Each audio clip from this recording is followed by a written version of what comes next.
Schneewittchen. Es war einmal mitten im Winter und die Schneeflocken fielen wie Federn vom Himmel. Da saß eine schöne Königin an einem Fenster, das hatte einen Rahmen von schwarzem Ebenholz und nähte. Und wie sie so nähte und nach dem Schnee ausblickte, stach sie sich mit der Nadel in den Finger und es fielen 3 Tropfen Blut in den Schnee. Und weil das Rote in dem Weißen so schön aussah, so dachte sie, hätte ich doch ein Kind, so weiß wie Schnee, so rot wie Blut und so schwarz wie dieser Rahmen. Und bald darauf bekam sie ein Töchterlein, so weiß wie der Schnee, so rot wie das Blut und so schwarz wie Ebenholz, und darum ward es das Schneewittchen genannt. Die Königin war die schönste im ganzen Land und gar stolz auf ihre Schönheit.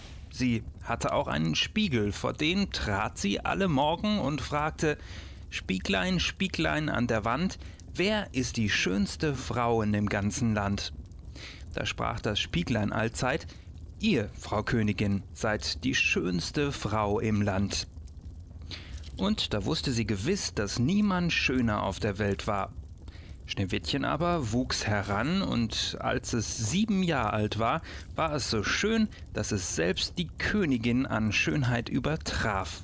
Und als diese ihren Spiegel fragte: »Spieglein, Spieglein an der Wand, wer ist die schönste Frau in dem ganzen Land?« sagte der Spiegel: »Frau Königin, ihr seid die schönste hier, aber Schneewittchen ist noch 1000-mal schöner als ihr.« Wie die Königin den Spiegel so sprechen hörte, ward sie blass vor Neid, und von Stund an hasste sie das Schneewittchen, und wenn sie es ansah und gedacht, dass durch seine Schuld sie nicht mehr die schönste auf der Welt sei, kehrte sich ihr das Herz herum.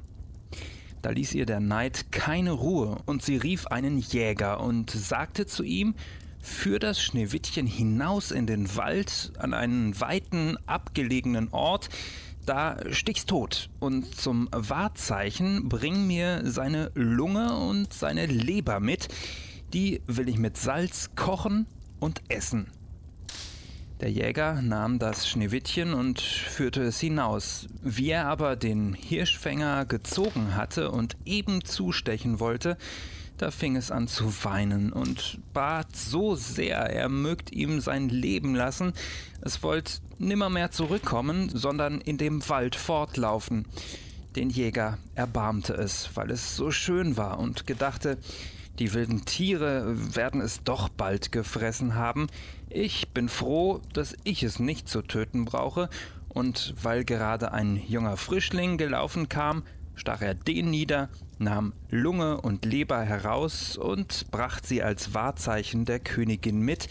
Die kochte sie mit Salz und aß sie auf und meinte, sie hätte Schneewittchens Lunge und Leber gegessen.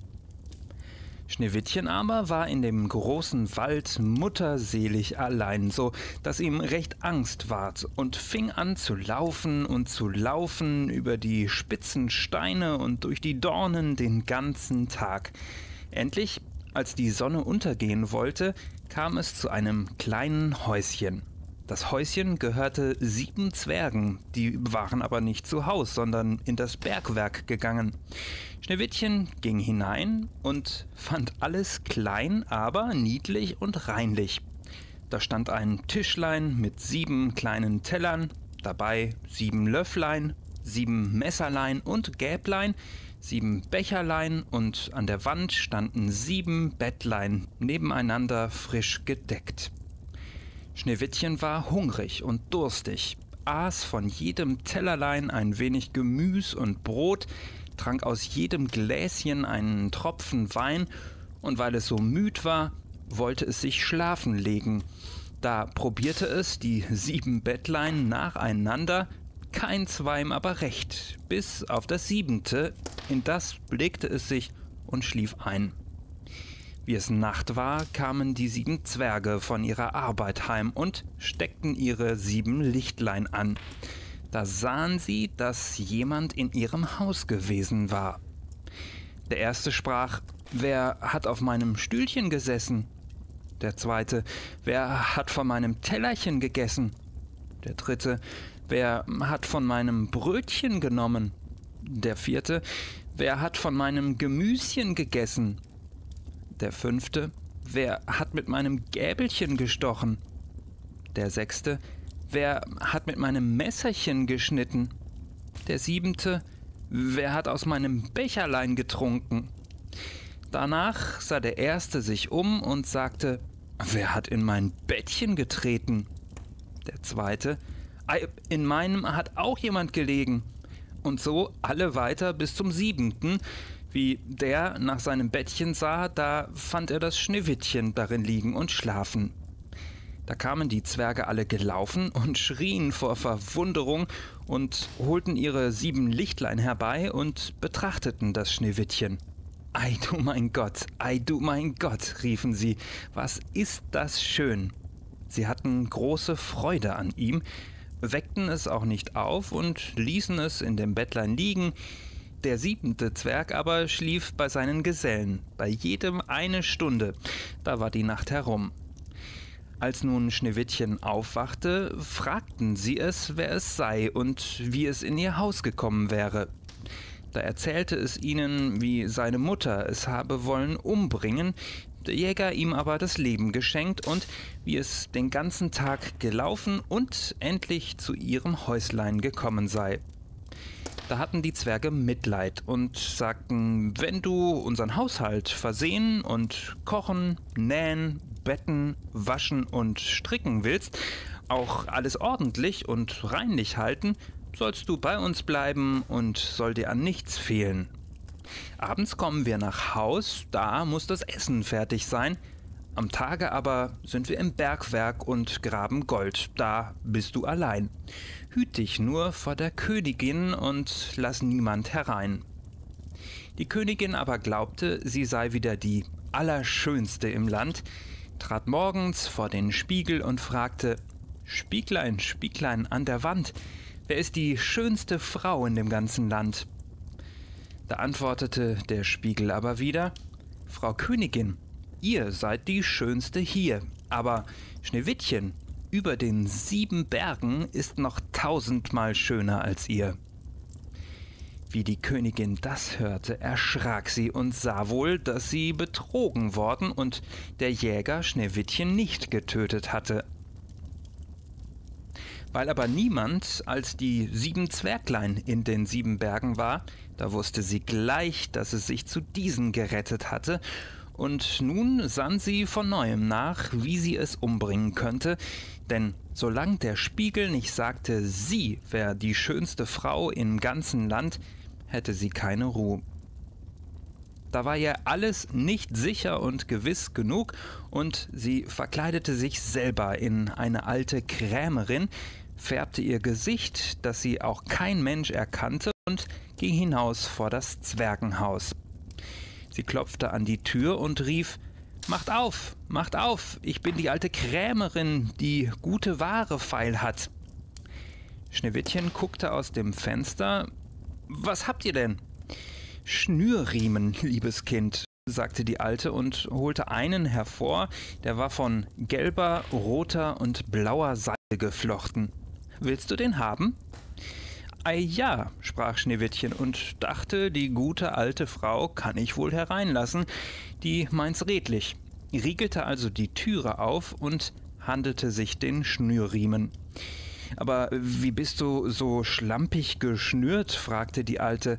»Komm, ich will dich einmal besser schnüren.« Schneewittchen stellte sich vor sie, da nahm sie den Schnürriemen und schnürte es so fest, dass ihm der Atem verging und es für tot hinfiel. Danach war sie zufrieden und ging fort.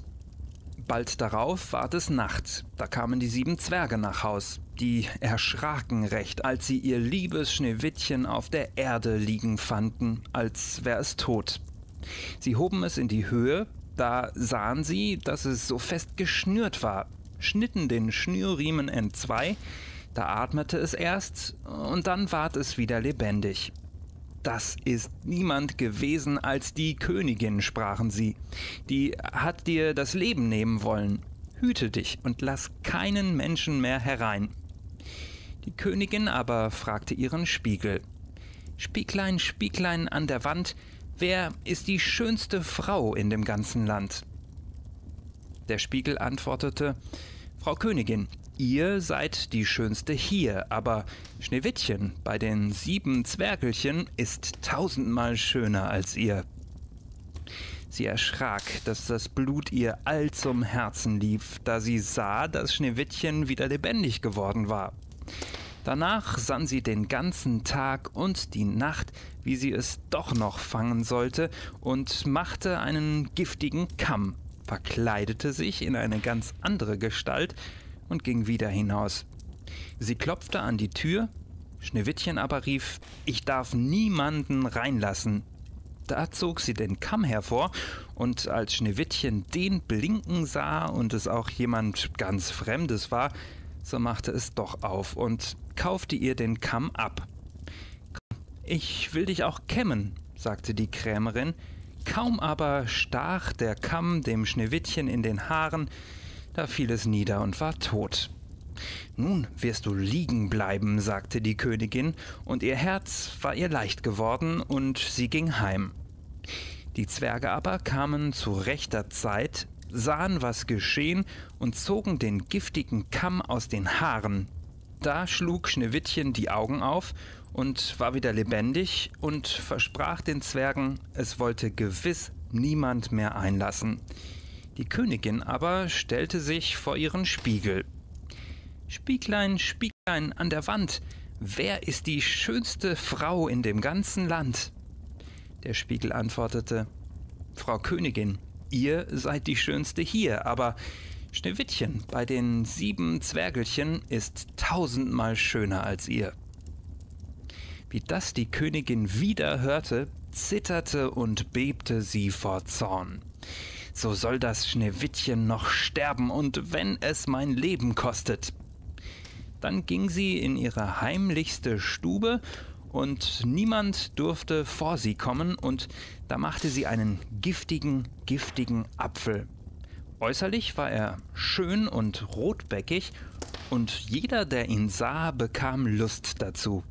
Darauf verkleidete sie sich als Bauersfrau, ging vor das Zwerghaus und klopfte an. Schneewittchen guckte und sagte: Ich darf keinen Menschen einlassen, die Zwerge haben mir es beileibe verboten. Nun, wenn ihr nicht wollt, sagte die Bäuerin, kann ich euch nicht zwingen. Meine Äpfel will ich schon loswerden. Da, einen will ich euch zur Probe schenken. Nein, ich darf auch nichts geschenkt nehmen, die Zwerge wollen's nicht haben. Ihr mögt euch wohl fürchten. Da, ich will den Apfel entzwei schneiden und die Hälfte essen. Da, den schönen roten Backen sollt ihr haben. Der Apfel war aber so künstlich gemacht, dass nur die rote Hälfte vergiftet war. Da sah Schneewittchen, dass die Bäuerin selber davon aß, und sein Gelüsten danach ward immer größer. Da ließ es sich endlich die andere Hälfte durchs Fenster reichen und bis hinein. Kaum aber hatte es einen Bissen im Mund, so fiel es tot zur Erde. Die Königin aber freute sich, ging nach Haus und fragte den Spiegel: Spieglein, Spieglein an der Wand, wer ist die schönste Frau in dem ganzen Land? Da antwortete er: Ihr, Frau Königin, seid die schönste Frau im Land. Nun habe ich Ruhe, sprach sie, da ich wieder die Schönste im Lande bin, und Schneewittchen wird diesmal wohl tot bleiben. Die Zwerglein kamen abends aus den Bergwerken nach Haus, da lag das liebe Schneewittchen auf dem Boden und war tot. Sie schnürten es auf und sahen, ob sie nichts Giftiges in den Haaren fänden. Es half aber alles nichts. Sie konnten es nicht wieder lebendig machen. Sie legten es auf eine Bahre, setzten sich alle 7 daran, weinten und weinten 3 Tage lang, dann wollten sie es begraben. Da sahen sie aber, dass es noch frisch und gar nicht wie ein Toter aussah und dass es auch seine schönen roten Backen noch hatte. Da ließen sie einen Sarg von Glas machen, legten es hinein, dass man es recht sehen konnte, schrieben auch mit goldenen Buchstaben seinen Namen darauf und seine Abstammung, und einer blieb jeden Tag zu Haus und bewachte es. So lag Schneewittchen lange, lange Zeit in dem Sarg und verweste nicht, war noch so weiß als Schnee und so rot als Blut, und wenn's die Äuglein hätte können auftun, wären sie so schwarz gewesen wie Ebenholz, denn es lag da, als wenn es schlief. Einmal kam ein junger Prinz zu dem Zwergenhaus und wollte darin übernachten, und wie er in die Stube kam und Schneewittchen in dem Glassarg liegen sah, auf das die 7 Lichtlein so recht ihren Schein warfen, konnte er sich nicht satt an seiner Schönheit sehen und las die goldene Inschrift und sah, dass sie eine Königstochter war. Da bat er die Zwerglein, sie sollten ihm den Sarg mit dem toten Schneewittchen verkaufen. Die wollten aber um alles Gold nicht. Da bat er sie, sie mögten es ihm schenken. Er könne nicht leben, ohne es zu sehen, und er wolle es so hochhalten und ehren wie sein Liebstes auf der Welt.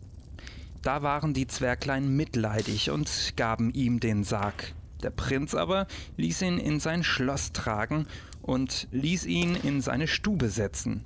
Er selber saß den ganzen Tag dabei und konnte die Augen nicht abwenden. Und wenn er aus musste gehen und konnte Schneewittchen nicht sehen, war er traurig, und er konnte auch keinen Bissen essen, wenn der Sarg nicht neben ihm stand. Die Diener aber, die beständig den Sarg herumtragen mussten, waren bös darüber, und einer machte einmal den Sarg auf, hob Schneewittchen in die Höhe und sagte: »Um so eines toten Mädchens willen werden wir den ganzen Tag geplagt«, und gab ihm mit der Hand einen Stumpf in den Rücken. Da fuhr ihm der garstige Apfelgrütz, den es abgebissen hatte, aus dem Hals, und da war Schneewittchen wieder lebendig. Da ging es hin zu dem Prinzen, der wusste gar nicht, was er vor Freude tun sollte, als sein liebes Schneewittchen lebendig war. Und sie setzten sich zusammen an die Tafel und aßen in Freuden. Auf den andern Tag ward die Hochzeit bestellt und Schneewittchens gottlose Mutter auch eingeladen. Wie sie nun am Morgen vor den Spiegel trat und sprach: »Spieglein, Spieglein an der Wand, wer ist die schönste Frau in dem ganzen Land?« Da antwortete er: »Frau Königin, ihr seid die schönste hier, aber die junge Königin ist 1000-mal schöner als ihr.« Als sie das hörte, erschrak sie, und es war ihr so Angst, dass sie es nicht sagen konnte. Doch trieb sie der Neid, dass sie auf der Hochzeit die junge Königin sehen wollte, und wie sie ankam, sah sie, dass es Schneewittchen war. Da waren eiserne Pantoffeln im Feuer glühend gemacht, die musste sie anziehen und darin tanzen, und ihre Füße wurden jämmerlich verbrannt, und sie durfte nicht aufhören, bis sie sich zu Tod getanzt hatte.